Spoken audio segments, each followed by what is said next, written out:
When you watch TV, is it HBO or C-SPAN? I'll tell you how that applies to your sales calls next. My name's Jeff Bajorek, and my career in sales has been a hell of a ride. And I want to bring you along with me. If you prefer to sell things at a premium, if you never want to win a deal on price, rethink the way you sell. Welcome back to the show. My name's Jeff Bajorek. I'm your host, and I'm here to help you rethink the way you sell. Today, I can't wait to bring this conversation to you. I had a great talk with my friend, my sister from another sales, Ms.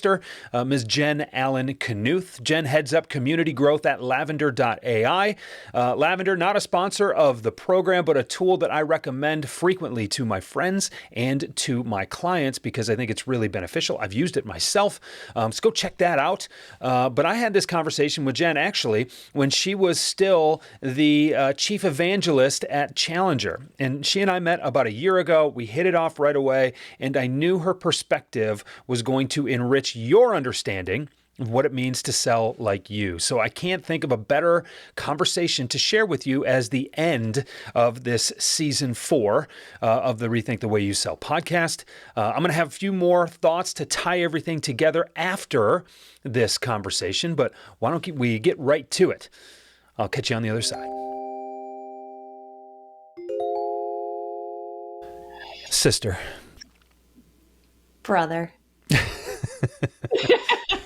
It is, okay, I want to be clear to everybody at home. We are not actually related, but when we first connected, before we even met in person, when we first connected, I was like, man, you and I share a ton of philosophy on things, and we tend to approach things from the same point of view. I said, were we switched at birth or separated at birth? And it's just kind of an inside joke that I don't think, well, I guess the cat's out of the bag now, but I'm just wondering how many times we have commented sister and brother to each other on LinkedIn with no context.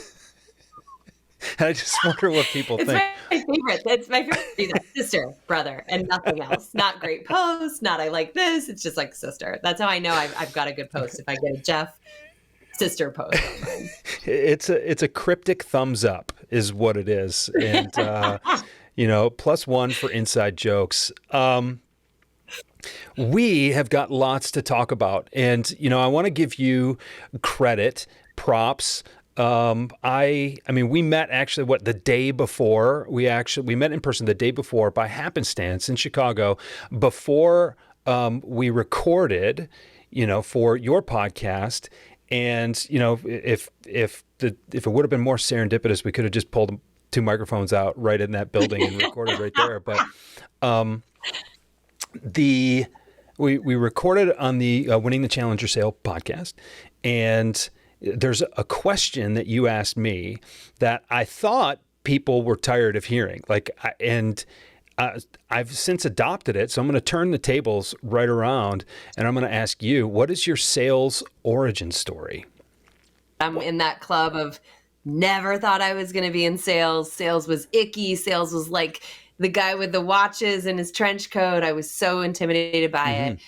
It really, my origin story was as a result of taking a job the year after I graduated Penn State that was located right outside of Penn State. And I was doing Final Four and bowl game programs for alumni organizations. That's right. And I remember that.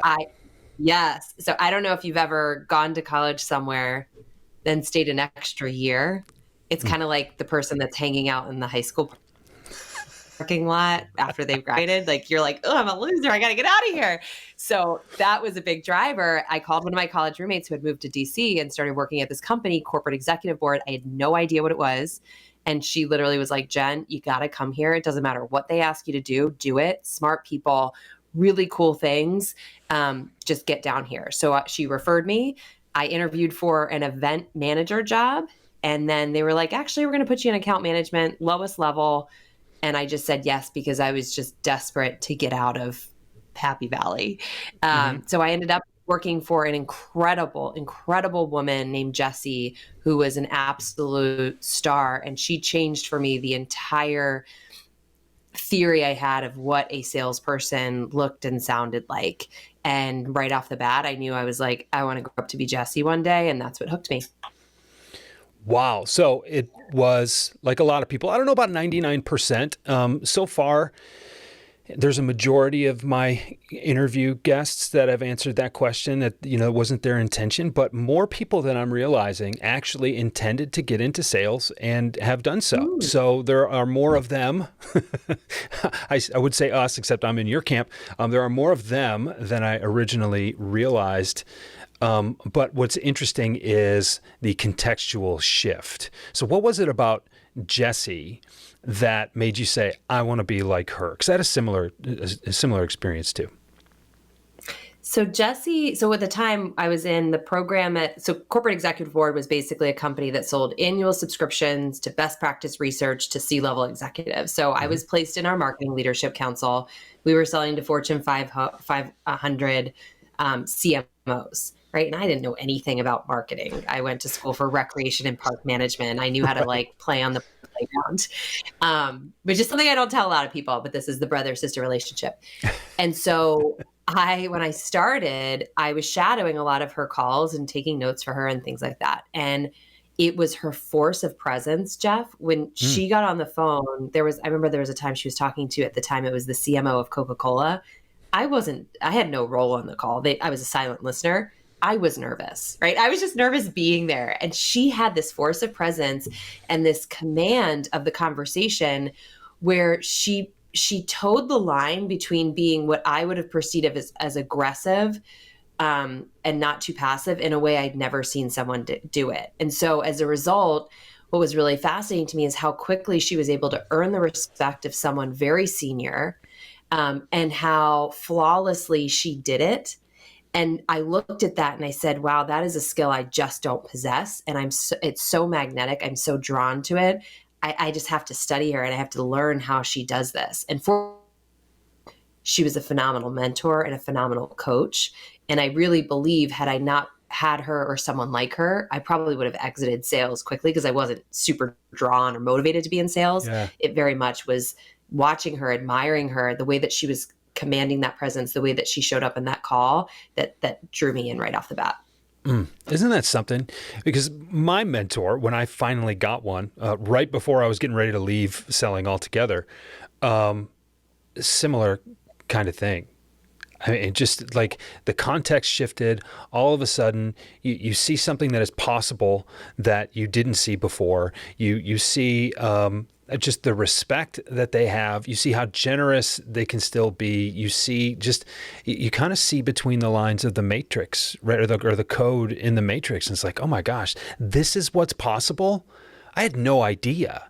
I thought we were just trying to take advantage of people for their money, which I never felt that good about. But it's like, well, you could do it. All right, well, maybe I can do it better. Like, well, what does that even mean? And then all of a sudden, here's someone who just models behavior that you can't help but respect and look up to. And there it is. It's the force of presence. I wrote that down. Because I remember I used to sell to orthopedic surgeons, and I remember talking to a customer of mine, and he said, "Come on, walk with me." And I'm like, "Am I allowed to go where you're?" Like I was, it's authorized personnel only and whatever. He's like, yeah. "Jeff," he said, "You'd be surprised what you can get away with if you act like you own the place." And so, and it was a surgery center. He did actually own the place, but he's like, "Just come with me and just be confident." Yeah. Even the CMO of the Coca-Cola company, right? Which is they're not allowed to. They don't work for Coke. They work for the Coca-Cola company. You can be a seller, but you can command that conversation with your tone, with your knowledge, with your confidence. I think that's something that doesn't get enough credit. I think it's something that salespeople.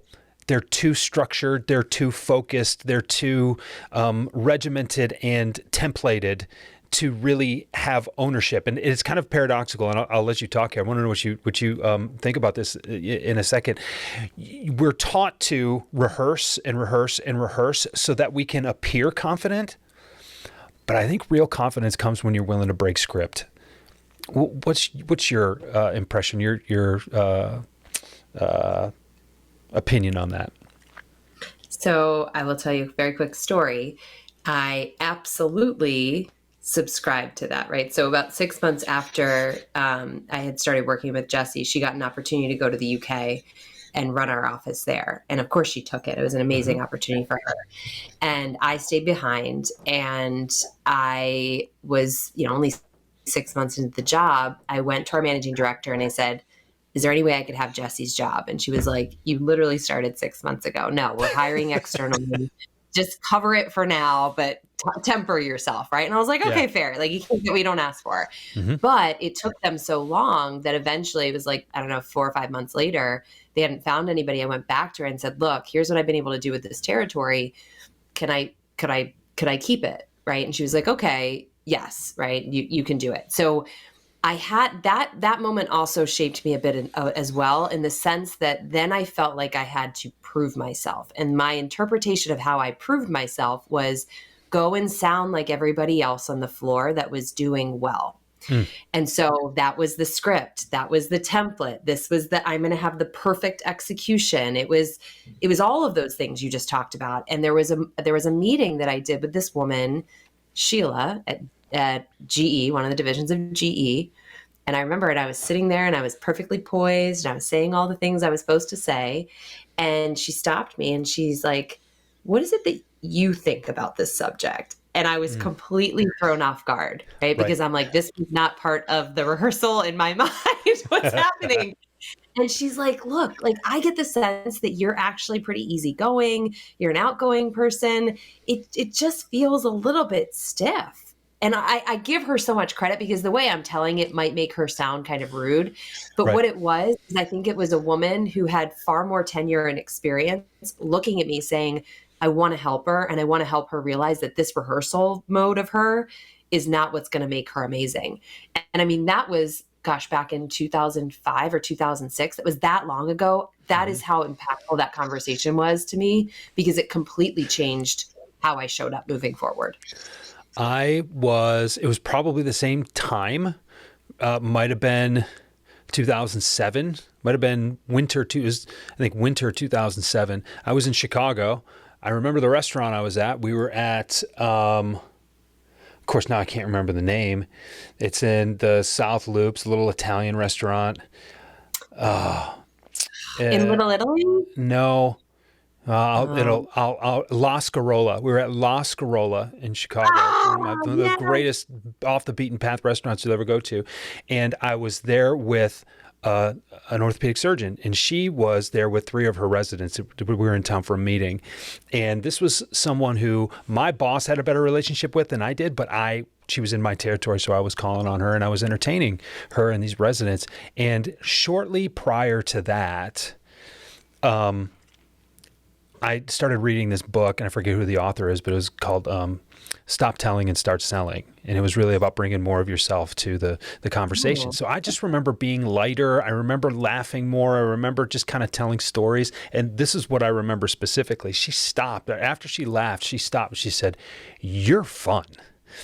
And this was different than our relationship was prior. It was very stiff. It was very calculated. It was very professional. It was very arm's length. It was, and she was just great. I mean, she never had any issues, but for whatever reason, I was making it stiff and complicated. And I think there are so many salespeople out there who do that. And there's just something to being unafraid to just show up and be willing to think on your feet. Like, all that rehearsal is supposed to prepare you to be flexible. It's not supposed to make you rigid, right?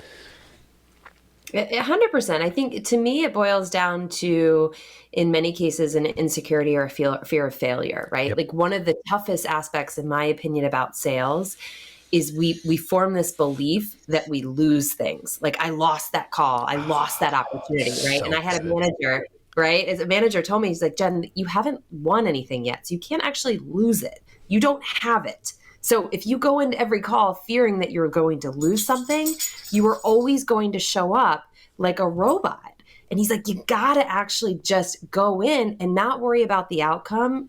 And I agree with that. Sometimes it's hard. Like, we all care about the outcome. But he's like, you got to separate yourself from it, because you're doing things that don't line up with what the conversation needs, because you're just trying to run your play. And that, to me, it was another really big eye-opening moment where I was like, you're right. I'm operating based off of fear of failure. And so I'm doing the things that in my mind I think make sense, but I'm not listening to the other person, I'm not reading the room. I'm just running my plays. So what does it mean to sell like you? Well, in short, it means more pipeline.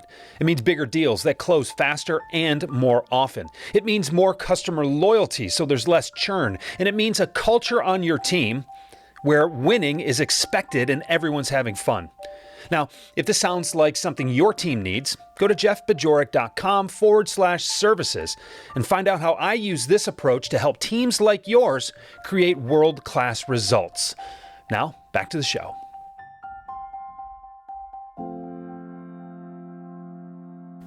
Fearing failure is no way to win. Fearing failure is no way to succeed. It's like the proverbial prevent defense, and at the end of the football game, it's like, playing not to lose is not the way to win. But we put ourselves there all the time because there's so much riding on it, right? It's I need this deal. And it's the opposite mindset of where you want to be. But I love the way you said that, though. I mean, believing that we're going to lose things. Why is that the default? We haven't won anything yet. And when you think of it as something you can go and grab versus something you have to hold on to for dear life, that mindset shift is palpable even as I say it. That's so good. Yeah. Hey, look, credit where credit's due. I've clearly had some really phenomenal coaches in my career. I wish I came up with it. I didn't. It's okay. We stand on the shoulders of giants. It's our job to continue that trend, right? I want to back up a little bit. I want to go back to this origin story question. I almost stopped you when you started to answer because I wanted to ask this question too. Why is that question such a great one? Why are so many people interested in that? I can't, it's probably 40% of the podcasts that I'm on, people want to know. And I'm like, I told this story like 100 times. Like, just can we talk about something new? Like, I'll send you the bibliography, right? You can go back. But why is that why do we care so much? It's a phenomenal question. To me, I think it is when I'm listening to someone, there's so many different versions of great in selling. And part of what I think can make it hard and can get us into this problem that I know this whole podcast is themed around, which is like, we're not selling authentically like ourselves, is that it can be very hard to look at someone who sounds different, who approaches the role of sales different, and say, I can do that. So to me personally, when I understand how someone came up and I understand what they had to overcome and what struggles they had, and like, hey, this didn't just always come easily to me, it allows me personally to be able to relate better to their advice. Because just like you, I've interviewed a lot of people who've been like, yeah, I was selling the lemonade stand. And then I've talked to people that were like, I was a consultant. I didn't even know how to sell, or I was an engineer. And it just helps me piece together why they think the way they do. And for me personally, I think it makes it easier for me to understand the context behind their advice. And that's always been big for me when I'm learning. Okay. I love that answer.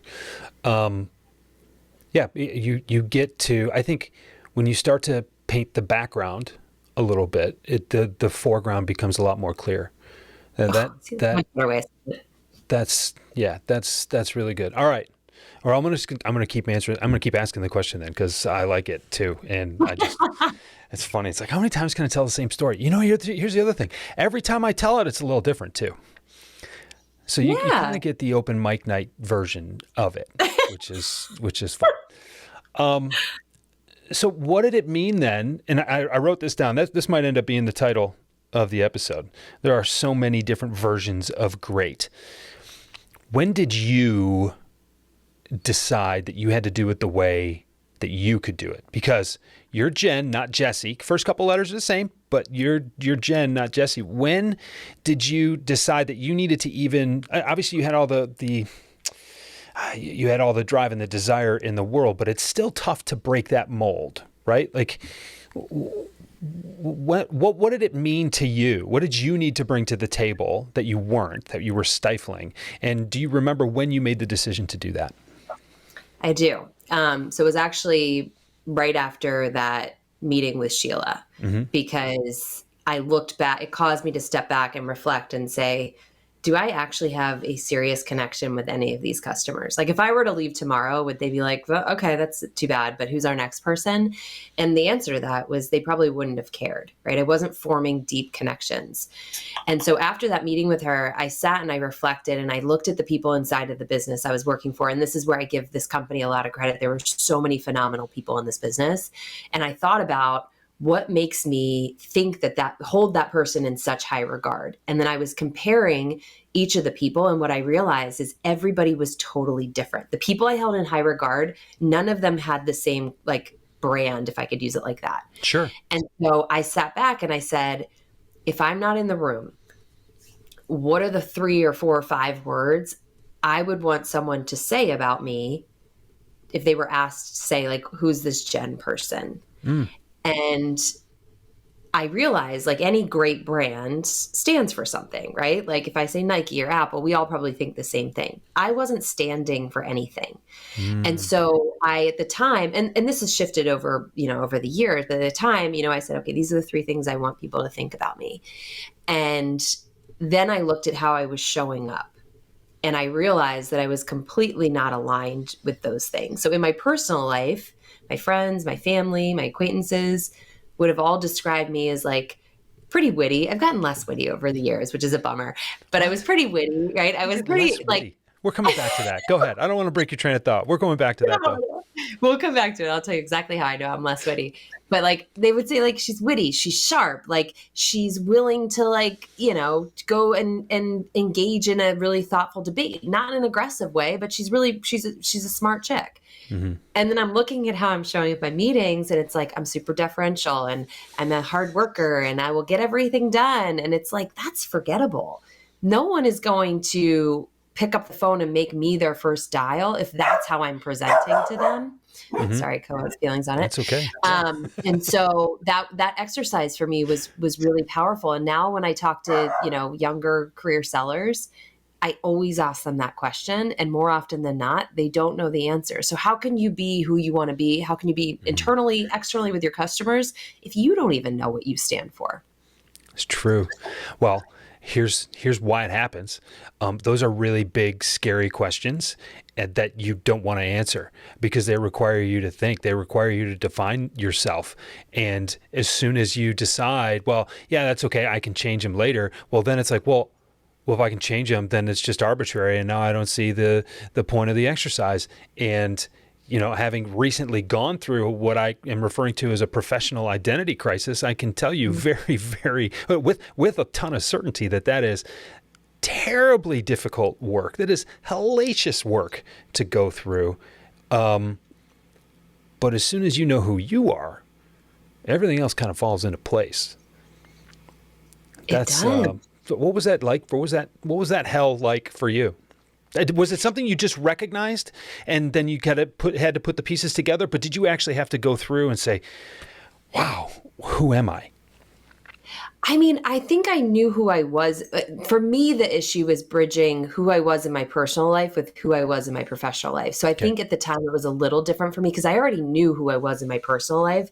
I just had to figure out what is making me so damn scared of showing up that way in my professional life. And what it was is I was perceiving it as unprofessional. Like if I opened up and I was fun and I could be witty, I was like, oh, that's not what professional people do. Professional people get in there and they do business and it's all business and then they leave. And I'm like, that's so boring. That's like, of course it's forgettable, right? But that was my perception. And that's why I wasn't showing up and being more like my own, my true self. Business. All right. How do you get less witty over time? Okay, this is how I know. All right. This is how I know. So you know how Facebook will have Facebook memories? I'm not a big personal social media user, but anytime I open it up, it's like, here's a Facebook memory and it's a post you made 10 years ago, right? Yeah. I look back at my posts, I'm like, I was really funny. I had a lot of witty things to say. I'm like, she's funny. And now I look at it, I'm like, she's not as funny. So I don't know how it happened. I just know that it happened. I will tell you how it happened. You decided to be business, and not have as much fun.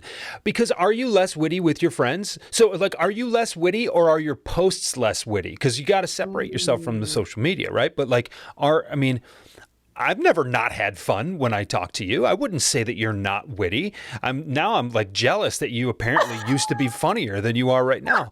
But we laugh every time we talk. What are you just not showing that? And maybe is that your indication that you're hiding your true dynamic, magnetic, amazing self from everybody else? Ooh, it could be. It could be because, last year I took on a new role and it was probably there's some extent to which I felt like I had to prove myself and define myself in a different light. And I don't want people to perceive me this way. So I've got to show up this way. So I bet you're right. I bet there's an element of that for sure.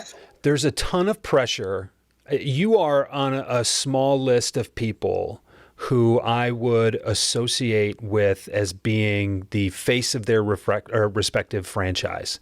And there is a ton of weight to shoulder with that. And so then all of a sudden, it's like you have to have those disclaimers on your social, like my thoughts are my own, of my companies and whatever.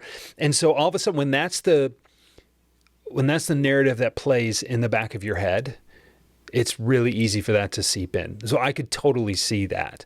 So maybe that's what it is. Because I mean, the heavy is the head that wears the crown, right? But I can also tell you this: when I think about the time I spent and continue to spend, although not as much because we don't sell together anymore, but with my mentor, I can't believe he's not been slapped across the face with some of the things he's said from time to time. I can't believe we were not escorted out of operating rooms, but it's like, oh my gosh, did you just say that? And instead of getting the jaw dropping, it gets a laugh, it gets a smile, it gets a wink.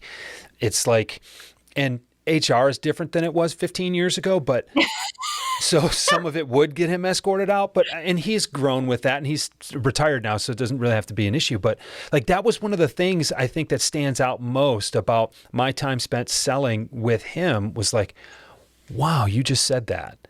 And wow, that got a way better reaction than I thought it would. And thinking about it now with the context and the experience I have to be able to turn around and look back and say, wow, that actually probably won us that sale. Just as blunt as possible. And here's the thing, I never mention his name because he won't come on the show. And so I told him that I'll never mention his name until he comes on the show. So he's he who shall not be named. But I remember we were bringing technology into an operating room, but we had our implant that you had to use with it. And our doctors would say, well, can you bring your technology, your $250,000 navigation machine in? And can I use my same implant?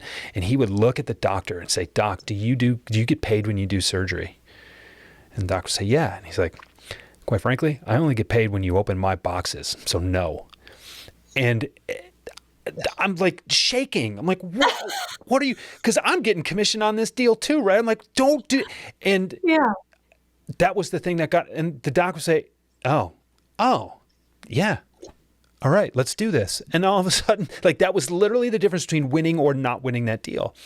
And so I say all that to say that if there's a witty Jen that needs to be more prevalent, I'm scared by that because you're already pretty funny, but that is exactly the thing that makes you you. You got to bring that.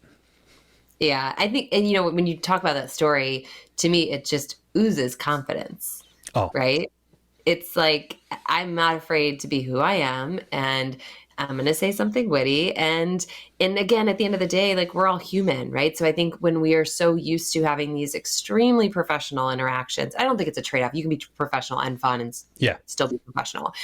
But I think sometimes we are so scared to do that because of a perception of being unprofessional, when it's like, look at how we choose to spend our time when we're not working. We don't watch, television shows that are just people standing there seriously staring at each other and saying big words. So why would we want our work lives to be like that? So I think it's a bit refreshing. And again, it exudes confidence. Right. Are you C-SPAN or are you HBO? Right. Love that. You want the political proceedings, or do you want something heavy and serious with, or are you dark comedy, right? That's where are we going with that? Good one. Yeah, Jen, unfortunately, we're up against the clock here. So, you've got things, I've got things, we've both got deals to close. Where can people learn more about you and what you're doing? Where can people connect with you? Yeah, so I love LinkedIn. I love talking particularly to sellers who are in that same position that I was, 15 years ago, and saying, what am I? Who am I? What's the vibe I want to put out to my customers? So if you're feeling like that, reach out. I love having those conversations. It's just Jen Allen on LinkedIn. I'm easy to find. Easy to find and all over the place. You have like a bazillion followers. Every time I get one of your posts in my feed, there's already, 275 likes on it. I'm like, no, it's not every time. We don't have our votes, like some days you're like, I'm killing it. And then the next week you're like, okay, I'm not. So we all have our sites. What happened, right? Yeah. That's awesome. Jen, thank you so much for being here. Always a blast to share some time with you. And you dropped some serious nuggets on us here today. My notepad's full. And if you want to learn more about Jen, we're going to have, obviously her LinkedIn is going to be in the show notes. And, look, if this is a conversation that you think someone else needs to hear, please share it with them. This podcast doesn't grow by me promoting ads and doing things. I put this stuff here for people to find. And I think it spreads on its own when people like you, dear listener, share it with your friends. So I appreciate you doing that. You've got a lot of choices in the podcast arena, particularly in sales. Thank you for spending some of your time with me and with the lovely sales sister from another Mr. Jen Allen here today. And we're going to be back with a new episode again next week. So I'll talk to you soon. Thanks, everybody.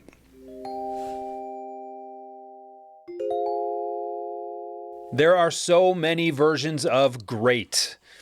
I wrote that line down while we were talking, and it has stuck with me ever since Jen mentioned that.